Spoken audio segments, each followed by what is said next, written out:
Hour 2 Overdrive continues, brought to you by FanDuel, bringing you everything from the opening line to the final score. We'll get to our best bets later in the hour. Jays Tigers tonight. Jays feeling good, coming off a sweep of the White Sox. That's not easy to do, too. A back-to-back, a doubleheader, and game one yesterday was a pitching duel. And eventually the Jays break through in the 11th. They get that win last night. Whit Merrifield hits 2 home runs, 2 solo shots. You see him after the game drinking a beer. I saw Keegan Matheson tweet it out. I guess he was sitting there doing his scrum. Like, he is an old school grit grinder type player, man. I love Whit Merrifield because he just looks like a professional ball player where he has a code. If I'm playing a doubleheader, I am drinking beers after the game. Like, that is my rule. Whit Merrifield, Major League Baseball player. Is that what you would do if you had to host OverDrive twice in the same day? Yes.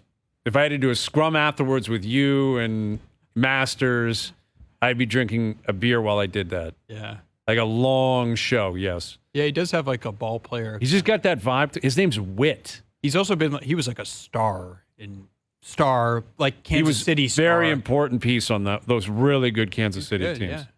Yeah. He's been a really good pickup. Yeah. Like really, really good pickup. But he's just got that vibe to him. Like drinking a beer with the scrum afterwards. You don't see that in 2023. No. 1983, he'd be smoking a cigarette. He'd be drinking multiple beers, and it would be understood. It was hot.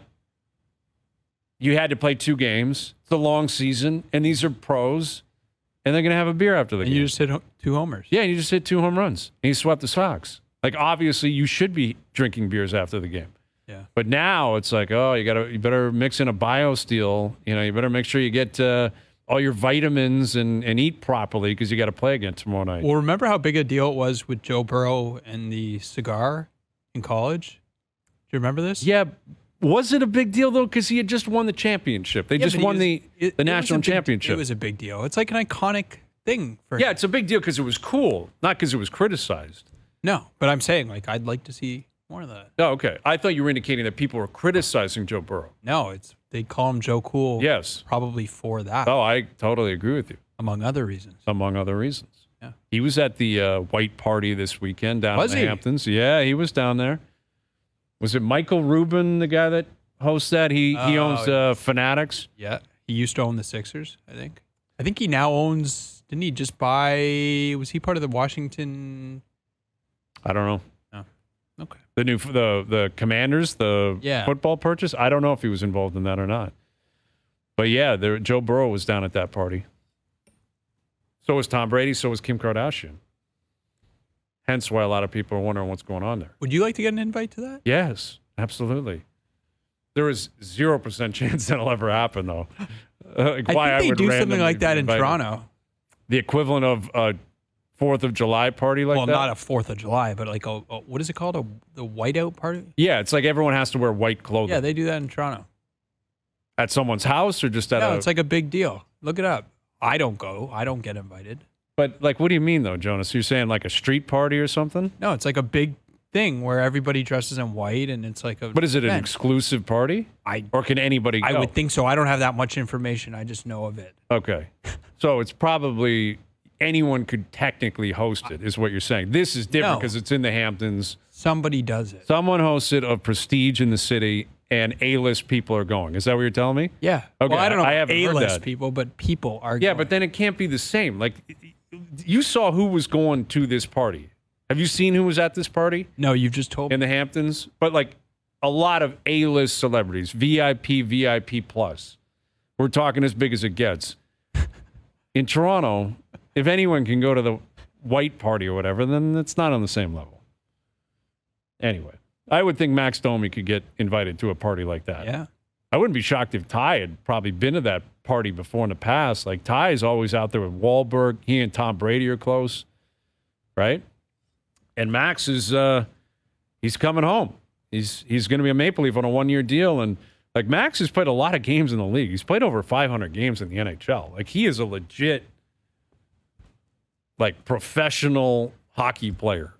Like, you would think of him as a kid because he's Ty's son, but Like, he has legitimately made his own path and written his own story in the NHL. Well, and I was thinking of it, like, he's going to get to play with talent that he's never had before. Like, you look at his other stops, obviously Montreal, Columbus, it's like kind of like a wasteland a little bit for like the talent he's playing with. Arizona, it's like, Chicago, he had Kane for a bit. But it's remember, like he lit up the Leafs that one night. But with it's Patrick like Kane. old man Kane, Yeah. right? Like, it's not like Kane. Dallas, though, like Dallas. Yeah, but he wasn't playing. Pavelski, Hintz.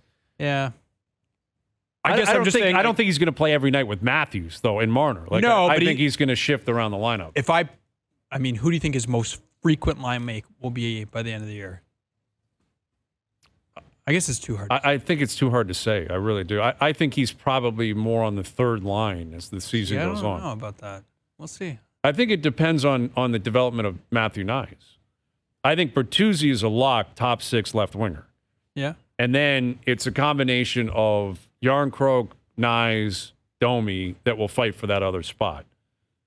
Yeah. And if Nyes plays like he did in the playoffs and keeps growing, I think Nyes would have probably a head start on that. But maybe they want to balance the lineup a little. I just thought, like, I don't want to play Max Domi with David Kampf. That doesn't really make a lot of sense to me. I want to play, like, the reason I go get Max Domi if I'm the Leafs is to play him with Marner, to play him with Matthews, to play him with Nylander. I want to put him with, like, equally, more talented players than he is, but smart, skill, like, he's let a playmaker, that stuff Max. shine, right? Yeah, like, he's a playmaker. And I think most Leaf fans are aware, like, he is not Ty. Like, He's he the is opposite. But I guess he's got his feisty. feist. He will fight. Like, he will fight, and he'll get pissed off. He's got a fuse that can run short.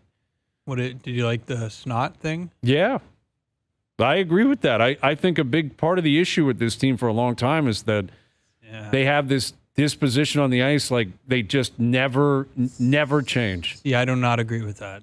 No? By the end of the last year, they had snot. Did they? Just did. Yeah, all those guys we talked about before, Shen, O'Reilly, Achari, Lafferty, all those guys play. O'Reilly like doesn't hit. He doesn't fight. Yeah, but who cares? He's up for the Lady Bing every year. Who cares if they fight? Fighting doesn't exist now. Sure, you just want it doesn't exist when Did it matters. Stamkos drop his gloves? Okay. I thought I saw him drop his gloves. Last I checked, that those players are still the same. Who? The core of the team is still the same. That's exactly right. Bunting is Bertuzzi in terms of temperament. Same thing. Bertuzzi will drop his gloves. Bunting never would. That's not. And I think that hurt you Bunting. Think that's why they lost?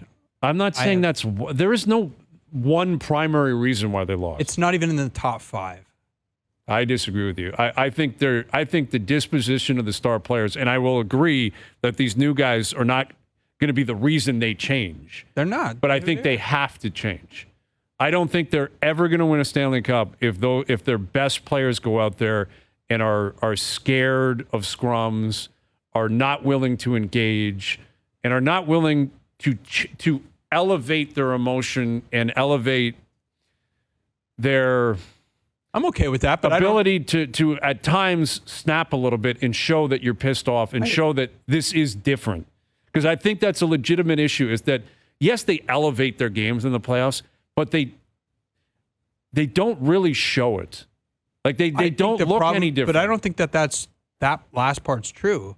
I think the problem is they haven't been able to elevate their games in the playoffs. That's like, look at the numbers would tell you so, right? Doesn't that speak to the moment? Yeah, but I don't know that bringing in people who can fight is going to have any difference on that. Like, I just think that. But again, Max doesn't fight. Like, he will fight. He is most valuable to them if he can give them a boost offensively, if he can help, I don't know, if he can help John Tavares score 2 more goals in a playoff series, that's his value. The fact that he's competitive is a bonus. Well, I think it's mandatory. You have to have competitive players. Like, you got to have a roster. I guess my point is they had those competitive players last year. To say that they weren't that before, to me, just I think true. The message has got to get to Matthews and Marner, Nylander, Tavares. Yeah, sure. They have got to they got to be more intense. And there's got to be a loose screw. You can laugh at it all you want, but the guys who have done it historically throughout the game, and Stamkos is a great example of that. Stamkos was a lot like John Tavares. Great goal scorer, first overall pick. But you know what changes it? winning. Yeah. But it has to change before you win, though, Jonas. That's the point. You don't win and then say, "Oh, now I realize." You have to be dedicated to that before any of that winning's ever going to happen, or it's never going to happen. Yeah. And that, again, do you think that can change, or do you think that's I don't know. just I who hope so. You are. I hope so. I think it can. If it can't, then I think they're legitimately in big trouble. Well, that's literally the bet, right? That it can change. That eventually all those scars and everything that happens, eventually you harden and you toughen and all that stuff, and you acknowledge why it didn't work. Yeah, and you find another level. It's an interesting bet. Yeah, Shanahan's making it. Yeah. We'll see. We'll see what happens. Got a while to see. We got a while to see. Absolutely. All right, Freddie Coleman of ESPN Radio later this hour on what he makes of the Damian Lillard situation. Maybe we'll get into Tom Brady and Kim Kardashian with Freddie, too. Get his take on that. But Max Domi is officially a Maple Leaf. This is going to be a really, really cool story. Domi, he's not going to wear number 28. And I don't think he should wear number 28. He's his own guy. He's got to be his own Leaf, right? He's got to pave his own path here. But really, really cool story last week when Max signed with the Leafs, and he joins us now back on OverDrive. Here is Max Domi. Max, how cool does that sound? Max Domi, officially a Toronto Maple Leaf. It's pretty surreal, man. I still haven't fully processed it, to be honest, but it's a dream come true and an opportunity I certainly couldn't pass up. Yeah, it's going to be so cool to see you, obviously, playing for the Leafs, and everyone's seen pictures and videos, and I've come across a lot of your dad's former teammates that remember you kind of buzzing around the room. What do you think it's going to be like to walk into that room, as a Maple Leaf for the first time? Yeah, I actually went down there earlier today to kind of meet the staff and check out the facilities and whatnot. And like I said earlier, man, just surreal. It's the staff they have is second to none, and they don't mess around. It's pretty cool. And it's the Toronto Maple Leafs, so it's tough to beat that. It's a Toronto kid coming home to play for the blue and white is something that I've grown up thinking about for a long, long time, and sometimes you think it won't happen, and all of a sudden it does. So I'm just super excited to get going. Max, I was wondering how far you remember back. Like, do you remember your first autograph, and if so, like who it was from? First autograph, no, not really. If I'm being honest with you, it's kind of weird to say, but autographs were never really like a big thing that got me too excited. Just because I was around all these guys, so I thought I was naive enough to think that they're all my buddies, which is even funnier. So like spending time with all these legends and whatnot around the game, that's something I look back at, and definitely a privilege that I was obviously given because my old man played. But met a lot of really cool people, and a lot of really fun memories of going out and shooting at Belfort, shooting on Curtis Joseph, Trevor Kidd, like NHL goalies.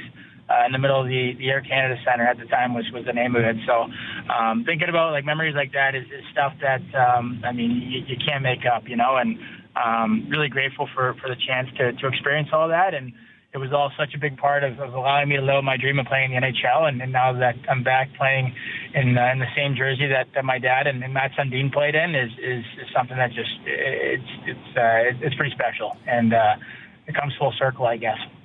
Well, you've been in the league a long time. You played 581 games, so it's not like you're a rookie. You're well aware of what it's like to be an NHLer. But obviously, you don't know yet, what it's like to play for the Leafs. But you've been around the team for so long.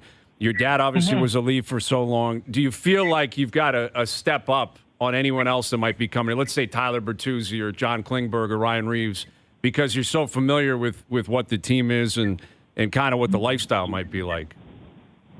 I don't know about a step up. I think all those guys are going to do just fine. But no, it's something I grew up around, right? Like this was my childhood, and I've never played for the Leafs, but I kind of felt like I did, I guess. When games are going on, I was playing my own version of an NHL game in the Wives room with the Leafs jersey on. So that's kind of as close as you can get, I guess. But no, man, it's great. It keeps you accountable. It's probably the most passionate city for their team, and in the world. And the other team that is right there with Toronto is Montreal, and I was fortunate enough to play there for 2 years. Absolutely loved my time in Montreal. It was super special. Fan base was incredible, and a lot of great players that I was able to play with and learn from, and kind of see how they handled the pressures of playing in a big market like that. But I mean, man, nothing's like home, right? So, it doesn't matter where it is. When you come home, it's just a different level, and everything about it is exciting to me. I think it's an opportunity to come play for a great hockey team that's been really good for a long, long time, and they're right there, and to help push them over the edge a little bit is something that excites me, and I'm really excited about the opportunity. It's just a great time, and my whole family and I are ecstatic about it, and really looking forward to it. Well, you mentioned your whole family. Like, obviously, everyone, is going to think about Ty and how did Ty react, and I'm sure you're going to have to answer that question like countless times between now and opening night. But what about the rest of your family? They must love this idea, too, that you're coming home. Yeah, I mean, they always say the same joke. It's like, we stop pretending we're fans of all these other teams. You're finally back home. So it's great for everyone, man. Like cousins and uncles. My sisters obviously are Toronto kids too. So, and then my mom too. They're all excited to have me home, and I'm excited to be home. And just being around them and spending more time with them is something that I value as well. Obviously, family is the most important to me. So getting a chance to actually be around them a lot more than going away for 8-10 months a year is something that's more important than hockey and to some level. So, but no, just to come here and wear that jersey and have a chance to help this team win a Stanley Cup is something I will be thinking about every single night from here until opening night for sure, and so on. But it's been something in the back of my mind for a long, long time, and haven't had the opportunity to do it up until this year. And when that opportunity kind of came to, it was a no-brainer for me to come here. And like I said, I keep repeating myself. Yeah. I'm just so excited to be here. Well, I don't know if you've had a chance to speak with Sheldon Keefe yet, but any indications as to where you see yourself fitting in and what kind of role you're going to play here? We'll keep that between me and Kiefer. Obviously, he's the coach, so whatever he asks me to do, I'll be fully prepared to do that. Whether that's playing wing, center. I mean, I'm not necessarily great between the pipes. I think we're good there. But if you needed a goalie, I'd be down to do that too. So whatever he asks me to do, I'm going to do the best of my ability to be the best version of myself in that role. And I've played it all. Played for a lot of teams, which in some ways is hard. Obviously moving around quite a bit, largely due to short-term contracts and this and that. But the positive of that is getting to play for lots of different coaches and meeting a lot of cool people, teammates, training staffs, fan bases, etc. So I'd like to think I got a lot of experience in this league, and I'm looking forward to just bringing that into this locker room and helping out any way I can. It's a special group, and I do have lots of friends on the team, just from over the years and being from the city and summertime and all that. So I'm looking forward to playing with them all. Well, Max, I understand you do know Auston Matthews. Like, how far do you guys go back? Yeah, Auston actually was still skating around in Arizona. Like, he wasn't even drafted yet when I was playing for the Yotes. So the first time I actually met him was we were doing a fitting way back when. With, I want to say it was Power Warrior or something. We were just trying some sticks out. Like, he was just a young kid, and he would come skate out with the boys like before. And he was the best player when he was like 15 or 16 years old, however old he would have been. He was also one of the biggest guys out there still too. So no, we've obviously crossed paths over the years. We have the same agent now, and he's an unbelievable kid. Obviously, his talent in hockey speaks for itself. And I'm just looking forward to spending some more time with him. Guys like Mitch, John Tavares, Morgan Riley is a guy that I go way back with as well, and played with McCabe and Lafferty as well in Chicago. So a lot of familiar faces, and just really excited to see them all and be on the right side of things. Yeah, and you and Mitch spent a couple of years in London, and that's basically the cream of the crop, when it comes to any CHL team in terms of how they pump out talent, and the Hunters running the show down there. And what was that experience like, down in London? And looking back on it, you're going back a few years, but obviously it prepared you pretty well for a pretty good NHL career.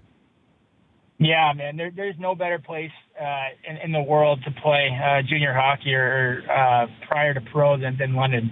I mean, Markendale, they run. I don't even know what you want to call it, but they just spit out NHL talent. Seems like every year, and it's so funny. I mean, all London guys are known. Like we're notorious for living in the past and talking about the glory days for the Knights, and it pisses a lot of guys off. But it's a joke for sure at the NHL. So I was very fortunate to play for the Hunters, and they teach you how to be a pro when you're 16 years old. And I mean, it's tough really to explain how they do it because you just got to experience it. But the accountability aspect, the discipline, the work ethic, and the ability to overcome adversity, and it's all about winning. They just preach that from day one. The time you get there, it's about the team. It's not about individuals, and I think that's something in our game that is more important than anything. And I think that's a big reason why a lot of parents are so comfortable sending their kid there, for one, and two, why kids have so much success when they do go there is because the development pattern is just skyrockets so fast because there's so much competition there and so much talent that just goes through there. Did you get like an avalanche of texts from some of the guys you know with the team when you signed? Like, what was that initial flurry like? Yeah, I mean, I've played for, it seems like half the league now, but I have a lot of friends in hockey, and like I said, when you get traded around, it's not a great feeling. I mean, it's nice to be wanted here and there, but it's also the coolest thing is just going to meet a lot of the guys around the league, guys you grow up idolizing. I mean, for me to go play in Chicago for the Blackhawks outside of the Leafs, that was my favorite team, you know, and play alongside Patrick Kane, who I had his jersey in my bedroom growing up, and becoming really close with him is something that I couldn't have predicted, but it's something I'll remember for the rest of my life, and very grateful for our friendship now. And then going to play, with Shane Doan in Arizona, who's now part of the team here in Toronto, Carey Price in Montreal, Shea Weber in Montreal. Like, these guys are Hall of Famers, and just in Dallas there, we're playing with Joe Pavelski. He's going to be in the Hall of Fame. Jamie Benn, Tyler Seguin, and then like some of the young guys like Miro Heiskanen and Rupe Hintz. Like you don't really get that experience unless you get to play for all these teams and just see how these guys are day to day and becoming teammates with them and understanding what it takes to be that good, that consistently, and just watching them. And it's great. It's a great experience and something that I'll cherish forever. Would I like to just play for one team my whole career?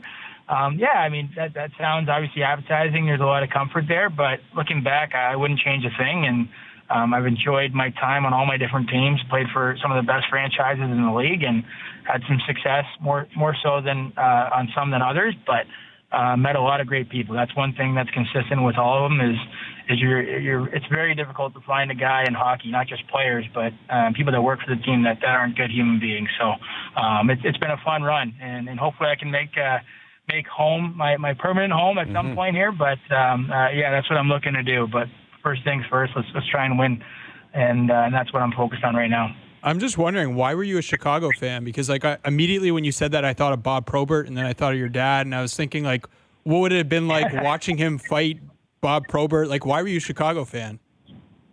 Absolutely, like nothing to do with Proby. And this is way after my dad retired that I was a little older at this point. I was like 10, 11, 12 kind of age range that Kaner would have came in the league, I guess. I mean, I'm a 95, he's an 88, so just around that era or that time frame.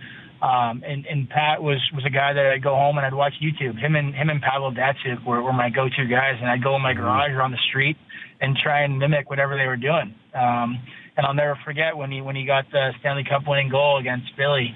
I was actually with a bunch of my buddies and we were watching the game, and I was pumped because I was obviously a Hawks fan. So I was a Hawks fan because of Patrick Kane and also because of Jonathan Toews.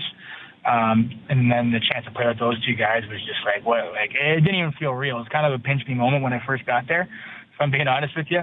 So to experience that was second to none, man. It really was. So Jeff O'Neill's generally on this show. He mails it in the summers. He's I heard he's on vacation. Yeah, he's on vacation. True? Of course he is. But he loves wearing the alumni jacket. He wears that Leaf alumni jacket. It's his favorite piece of clothing. He wears it all the time on the show. He's up in the alumni box all the time. And I'm curious, what you see your dad doing here once he got 41 games down at Scotiabank. Is he an alumni box guy? Is he going to be in the seats? What do you think his game day ritual will be like when you're playing for the Leafs?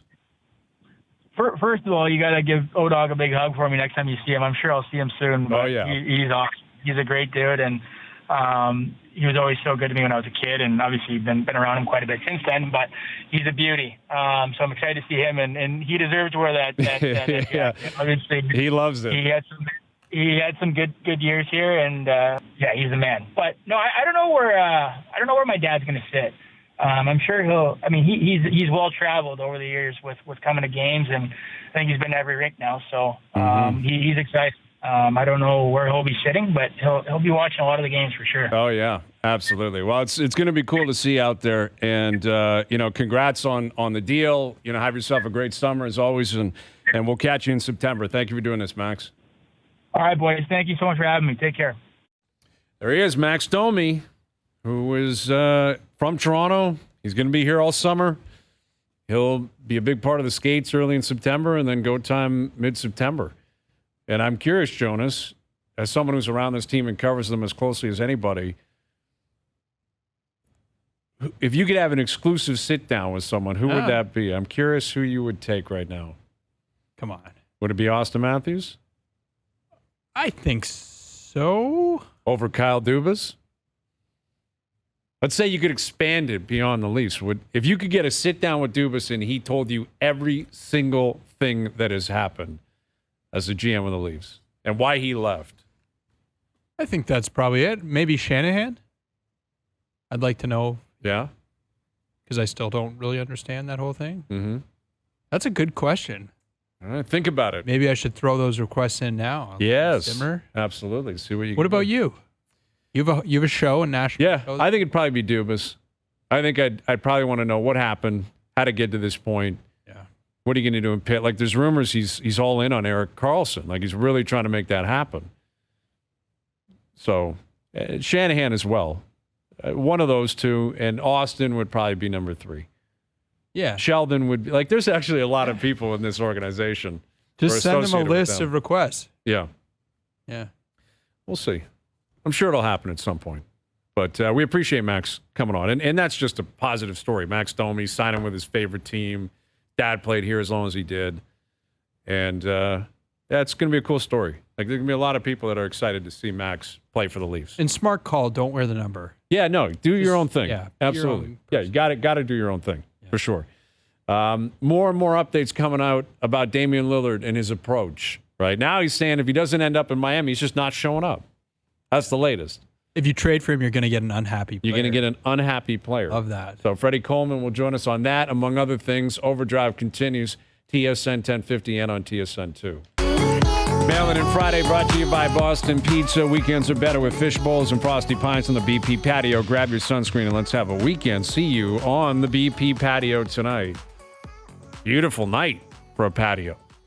It is. Beautiful weekend. I think it's supposed to be a really nice weekend. What is your go-to patio drink? Usually just a beer. Yeah, I don't overthink it. Do you have something eclectic? I'm the same. Just curious. You're curious about what's that? Like if you're like it's not a beer, what's it? I rarely stray. Okay. Rarely stray. Caesar? Maybe? No, not a Caesar guy. Okay. Not a Caesar guy. Never have been. Feel like I haven't really given it a good shot though. Because whenever I get offered one, I'm so hungover. Like I prefer not to continue to booze, right? Yeah. Because generally that's when Caesars really come into play. Day 2 of a trip or whatever. Yeah. You know. Have one. I'll give it a shot for you. I'll come back with full details on how I feel. All right? Full review coming up later in the summer.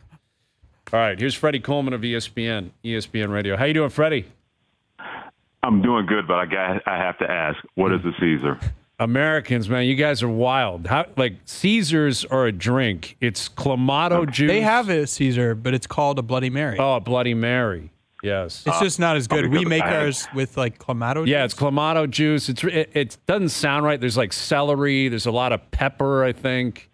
It's a wild drink. No, I've known people who drank Bloody Marys or who drink Bloody Marys, and they put a celery and I said, is this a new phenomenon from the medieval Greek era? I just heard this. Yeah, it's a wild looking drink, man. I gotta be honest with you. If you don't know what you're getting into, if you saw a Caesar, you'd be like, I don't know. I don't think, because some people put food in there. Like you get olives going, you get like some wild stuff. Yeah, you come up here, come up to Toronto. We'll take care of you, man. You go to brunch anywhere, any spot in Toronto, they'll have Caesars on a loop. Okay. Yeah. I'll keep that in mind because, I only have one stomach to give to this life, so why not do it a flavor Clement? That's right. That's right. See, there you go, man. You got to step out. You got to do what you got to do. And speaking of that mentality, you only have one life. It seems to be the Damian Lillard philosophy now. Doesn't it, Freddie, that all of a sudden Dame's like, I'm going to control this process. I'm only going to Miami. And I guess it'll likely end up with that being the case. But how would you handicap this process? Do you think it's 100% he starts the season in Miami? Or how would you kind of move the percentages around in terms of where Damian Lillard is going to start his season? Well, I believe firmly it's a 100% certainty that he is going to start his season in Miami, and it would not surprise me if a deal happens between Miami and Portland, and you're going to have to factor in another team, that deal happens sooner than later. And it was a negotiation tactic that his agent put out there saying it's Miami. Smart move, because now if you're the Portland Trail Blazers, you put that pressure on them to say, you guys want to move on from me, I want to move on from you guys, so why are we delaying this? Why are we delaying this to get closer to the season or at the trading deadline? It puts an infinite amount of pressure on Portland to get a deal done sooner than later so you can really move on to your future, and Damian Lillard can do the same thing. Yeah, I'm not a fan of this process, and I'm not a fan of the way the NBA operates now with this kind of stuff, Freddie. Like, Dame's been a great player for a long time, and for whatever reason, he's made up his mind. Miami's where he wants to go. Whether it's Pat Riley, Spoelstra, Jimmy Butler, they were just in an NBA final. But this is something where I have to believe Adam Silver cannot be that comfortable, because it's almost like reverse collusion where his agent's calling teams and saying, don't even think about it. Like, don't even call, because we're not going to do it. I don't think this is good for the NBA.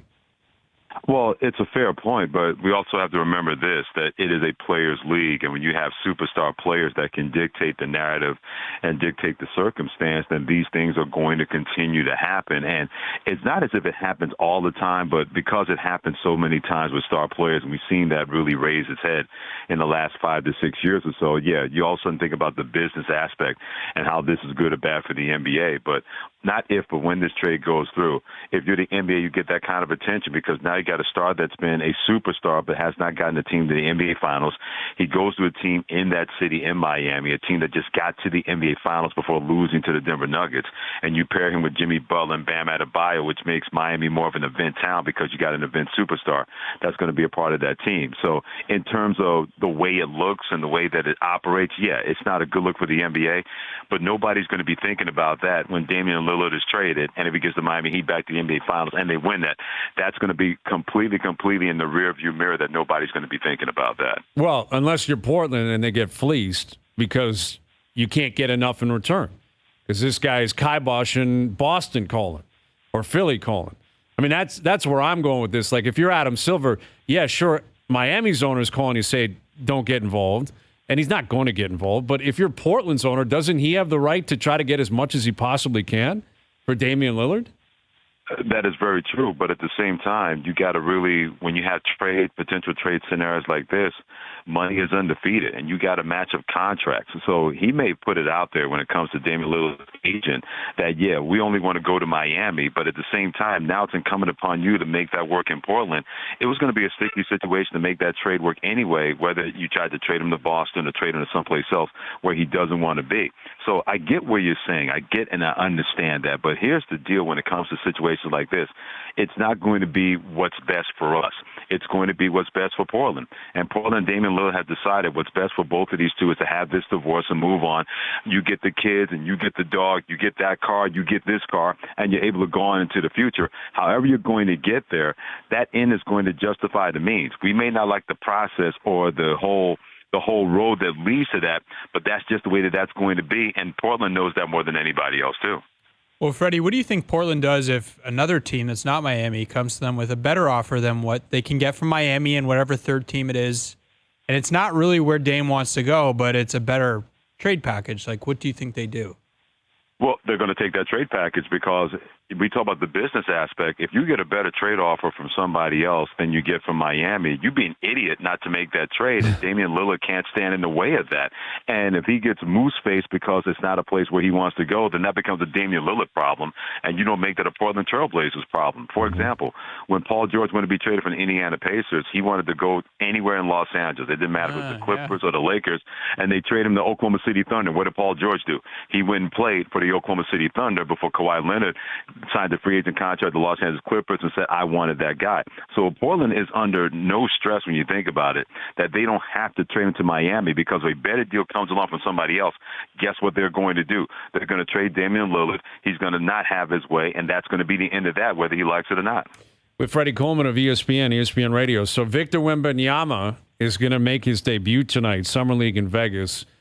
Is this must-see TV for you, Freddie? Like, where does this rank for you in terms of, the buildup of this guy's career and all the hype over the years? Well, anytime a unicorn comes out of a book and takes center stage, it's going to be must-see TV for me because the NBA has really played it smart with the Summer League because there's nothing else going on right now. I mean, baseball's still going on, but we still got a long way to go before things really get harried and really get tight and really wonderful, and that's in September. So we still got a couple of months before that happens, and NFL training camps are still a good distance away, and same thing with college football. So now you got a guy that people have really pretty much seen on highlights when it comes to Victor Wembanyama. He is like the ultimate Paul Bunyan that we have not been able to see face-to-face with our own eyes playing in a game, even if it's a Summer League game. It was different when Zion Williamson had this kind of hype for the Summer League in Las Vegas. At least we saw him play one season at Duke. It was different when LeBron James got to the NBA. We had his games televised on national TV when he was in high school. He kind of set that new kind of sports kind of television package to say if somebody has that kind of ability, let's put him on TV and let everybody else see him. We have not seen Victor Wembanyama play in any kind of game with our own eyes when it comes to American and North American television. So for me, I'm not overhyping it. That's not what I'm trying to do. But I don't think it's a coincidence that every seat is sold out to see his Broadway debut because that's what this is. Yeah. Off-Broadway was playing in France. Now he gets a chance to be on that stage and try to win a Tony Award, and it starts tonight when he plays in the Summer League game. So, yeah, I'm all in to see not so much what he's going to play like because I know he's still got a ways to go before he's the Victor Wembanyama that we think we're going to see, but just to feel that kind of atmosphere and feeling like it's a premier event. Only good comes out of that for Victor Wembanyama and also the NBA. Yeah, I totally agree, man. I can't wait to see it. And I think Brandon Miller's excited for him to play because people are buzzing about Miller. He's played 2 Summer League games. He's got 15 combined fouls. Thought I read that today. And he's the second overall pick. Are we really going to react to Summer League fouls, in a stat sheet? But you said it, Freddie, with not a lot else going on in the sports world. Like there will be a legitimate breakdown of what Wembanyama does tonight. Yeah, because in these modern times, everybody with so many different social media platforms to break down somebody's game, guess what they're going to do? And believe me, I guarantee you SportsCenter, no matter where it is, will have at least a 10-minute highlight package and people breaking down his game because when you have somebody with that aura and that star power, we want to try to find as many things or even hear about as many things, how many people are going to dissect what he's going to do. And you're exactly right. It's a Summer League game. The stats really don't count. But it goes to show how the NBA has gotten in touch with the NFL because the NFL has done this where they make a scheduled day where people get excited about a schedule. We don't know what these teams are going to look like. Or people get excited about the NFL draft. This is the NBA's version of that because the draft is already over. Now you got somebody like this and Brandon Miller with whatever happened with him in Alabama on and off the basketball court, and both of these two guys are going to be on the court at the same time. People love when buzz happens. When you get a chance to experience that buzz and see that buzz, it's only going to be a good situation for the NBA is hoping it will be the 2 future stars or their league getting a chance to play in their first games tonight against each other. Freddie, speaking of buzz, James Harden, I'm wondering if you were, the Clippers, would you want to get into the James Harden business? Like, is there any team out there you'd be like, yeah, I'll take him? Yeah, you know what? James Harden, I'll say this with James Harden. I may be the only one that will defend him. You can never question if he's going to show up because he's going to play and he's going to be there. I go back to that series when he played for the Brooklyn Nets, and literally on one leg he was out there. But I said, you know what? You can say a lot of things about James Harden, but he was not going to give up on his team and give up on Kevin Durant. So that's always going to be there with him. He when he's out, he's injured. He's not load managing. He's not doing any of that kind of things. He wants to play basketball. The problem with that is playoff James Harden is not the same thing as playoff Jimmy Butler, because playoff Jimmy Butler works. Playoff James Harden does not work. And when things go bad, or if he has any kind of inkling that things are going to go south, he wants to bail out of that situation. Mm-hmm. And I don't think it's a certainty that the Philadelphia 76ers are going to trade him, because it wouldn't surprise me if either Joel Embiid or Daryl Morey, the general manager, or the new coach, Nick Nurse, has had a conversation with James Harden and say, yeah, your best bet's to stay here and don't worry about if this situation is going to crumble, because we can keep this from crumbling with you and Joel Embiid just being better in the playoffs, because Joel Embiid has to share that kind of responsibility that we're throwing at James Harden. So if any team is out there, I don't think it's a coincidence that we haven't heard anything about anybody calling Philadelphia or Philadelphia calling somebody else to inquire about a trade for James Harden, because he opted in for his contract, which led to everybody to believe that he wanted to be traded, because that's what he said. That doesn't mean that Philadelphia is going to say, you're just going to give him up. Right. They may be trying to convince him to stay and say, anywhere you go, you're going to get your money, but it's going to be better than what you have here, contending for a championship. And if he's all about trying to play for a championship, then there's no reason for him to go somewhere else, even if it's Los Angeles, somewhere else. It's not going to be a better situation than where he is now in Philadelphia. Yep. So a lot of action to be had for sure. We always appreciate you finding time. Thank you, Freddie. You guys have a great week and a great rest of the summer, and I'll talk to you soon. You too. Freddie Coleman of ESPN Radio. Yeah, the Harden stuff has kind of cooled down. Like I thought I read a report that Ime Udoka, the new coach in Houston, has said, I don't want him. Yeah, behind the scenes. I don't think. Remember, like 6 months ago, it was like he's going to Houston, Houston, and then they hire Udoka, and then it's like, which never makes sense. We're just gonna get Van Vliet. Yeah, like you got rid of Harden to spearhead. Well, they didn't want to get rid of Harden. He wanted to get rid of Houston. Right, but what happened with that was a bottoming out, and and they've been terrible ever since. Yes, and now you're gonna signal like your return by bringing Harden back only a few years later when he's a few years older. Yeah, and you have all these young players. Sense. Yeah, it never made any sense. And now you sign Fred, and like Fred's going to be the primary ball handler down there. So that's off the list. I just don't know. Always come up. But. Yeah, but like, what do you want Harden on top of like Kawhi and PG who don't play? Well, there have been rumors that Paul George is on the trade block. Like the Clippers are going to possibly cut bait on that. Well, it's like those guys are always hurt. Mm-hmm. But now you got Russ there too, right? Like I don't know. I'm not sure. It very well could be a scenario where he's looking around, realizing there isn't a trade to be had necessarily that I'm going to like. And maybe Nick Nurse is getting to him and going to suggest stick around. And the nature of the NBA is if you start the year there, like look at Brooklyn last year. All hell was breaking loose all summer. This time last year, it was bedlam with the Brooklyn Nets. Yeah. Durant starts the year there. After asking for a trade. Wanted Nash out, wanted the GM out. They're all there. And then eventually, Nash left, Durant got traded. Yeah. So Harden could start the year there in Philly, and 2 or 3 months in, go and demand a trade, say, this isn't working, I was willing to give it a shot, and they'll probably flip him. But do you like, by the way, I wanted to ask you, because Damian Lillard does not have a no-trade clause, because no-trade clauses basically don't exist in the NBA at all. There's one. Do you think that's good? Do you think that's bad? Do you think the NHL would be better if there were just no trade clauses? I mean, the way the NBA operates with star players, it doesn't seem to matter. Yeah. But I do think it's good because you got mid-level guys who you can flip, right? And in order to make the money work, you got to have no trade. You cannot have no trade clauses, or else any of these big trades will never work. Yeah. Right? Because you always got to match the money. And as a result, for a guy like Damian Lillard, who's making, I think, $45 million a year, you got to throw in 2 or 3 pieces just to make the money work. And if you have one of them or 2 of them saying, sorry, no trade, I'm not going to Portland, then nothing is ever doable. So I still think it's always better when they're not there. But the NBA, the superstar players have decided it doesn't matter. They're just going to collude, and they're going to force their way to whichever team they want to go to. Jays Tigers tonight, Alek Manoah's return. We'll get back into it. What can we expect after the Jays swept the White Sox down in Chicago? Overdrive continues. TSN 1050 and on the TSN app. All right, today's best bets powered by FanDuel. Make your picks and assemble a same-game parlay in seconds on the FanDuel Sportsbook app. Whit Merrifield, beers after the game. Your guy. He's been red hot. He was 0 for 4 in the first game. But 2 home runs yesterday in the nightcap, right? He's been good this year. Very. Really good this year. He's hitting 6th tonight, playing second base. I think Whit Merrifield registers a hit tonight. I think I like he's that. feeling good. I think he likes the Central, right? He really made his bones in this league with the Kansas City Royals, did a lot of damage in Detroit, Chicago throughout his career. I think he's comfortable in Detroit tonight. I got Whit Merrifield with a hit tonight. Jays Tigers over 8.5 runs tonight. I'm going to go with the alternate line. I'm going to go with the over. Even if it's not Manoah blowing up, I think the Jays bats, they're due to get cooking here. The Tigers do not have a strong starting rotation. No. I think at a minimum the Jays produce runs tonight. I think they produce runs. And I'll go Brewers money line over the Reds. This is a big game, big series. Reds are leading the Central, but you got Corbin Burns on a mound. Pay a little bit of juice, but there's so much public money on the Reds. Everyone's buzzing about Cincinnati, understandably. Milwaukee's a good team. Very. And they got a great arm on the mound tonight. So a little bit of juice. I'll take Milwaukee money line at home tonight.